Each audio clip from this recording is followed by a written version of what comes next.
As a kid, I would build entire villages with families and schools and skate parks. Brick by brick, I would place each plastic piece in an exact order. Sometimes I would only let blue bricks touch blue bricks, and sometimes I wouldn't care at all, and I would just use whatever worked. Sometimes the pieces would fit, and sometimes they wouldn't. Over time, I learned that the bricks had to be placed in an exact order if I wanted the most structurally sound buildings. I learned that pieces that looked like they were made for one thing could be used for something else. I would give my characters names. I would make up stories in my head. I knew the personality of each of the figures. They would speak to me and I'd reply. The village would grow over weeks and months. I would add homes and characters until the village became so intricate that the only thing left for me to do was put my mess away and start from scratch. And I would always have the thought, I should start from scratch, but it would always be a few weeks before I actually made the move. I had a hesitancy to rip it all down because I knew that what came next only had the potential to be bigger and better. I've been asking myself lately, what happens when we finish playing with our toys as kids? What does it mean to grow up?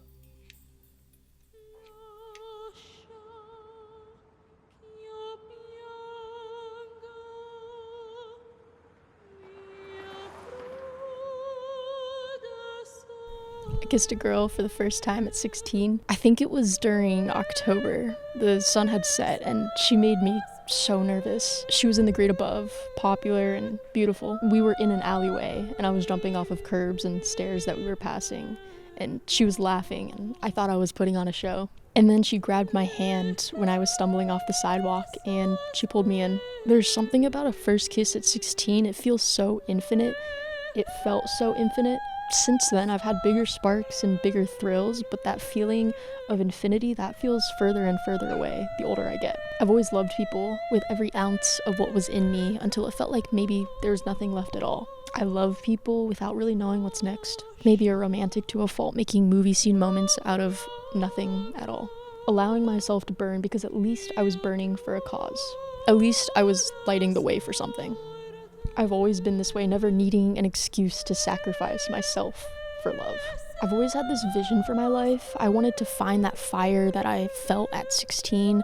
I wanted the house with the wife and the dog and the kids. I think I was chasing a sort of permanence because permanence meant stability, and stability meant I didn't have to worry about my plastic brick house being put away. For my entire adult life, chasing the stability meant being perpetually whatever my partner needed me to be in the moment. I was content with my plastic brick pieces not fitting together perfectly if it meant I got to have that vision. And I got everything that I've ever wanted, and it still didn't result in permanence. What does permanence look like when you're learning to accept things that are ever changing?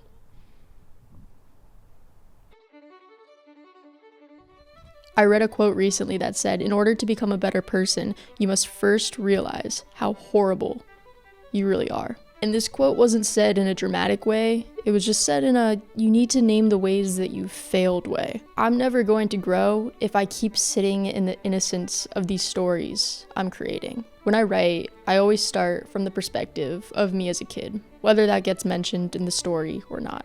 I think maybe there's a defense shield there. Like maybe if I paint myself as this innocent kid playing with plastic bricks, I can get the viewer to give me some empathy. At least for a moment. At the beginning of this year, I started from scratch again, and it was much scarier than putting a bunch of plastic bricks away. It required of me an intense breakdown of everything that I thought I was and everything that I'm trying to be. When the big ending happened, I had so much hate in my heart, and it wasn't even that long ago. Sometimes I still have so much anger inside of me. Some days I want so badly to be back in my bedroom building villages with plastic bricks. I think it's because maybe I felt closer in my relationship to myself back then than I do today. I think I could be gentle again one day. I think I could love with all of my being again one day. Maybe that's because I don't know any different. I mean, this time around, what does it look like when you've already burned yourself to ashes? What's left of you to burn for the next one? And maybe this story's ending isn't about learning to light myself up for someone else, but for myself. If I can be a martyr for everything soft when I fall in love with other people, why can't I be that for myself? Why can't I love myself with the same fire that I set ablaze for everyone else?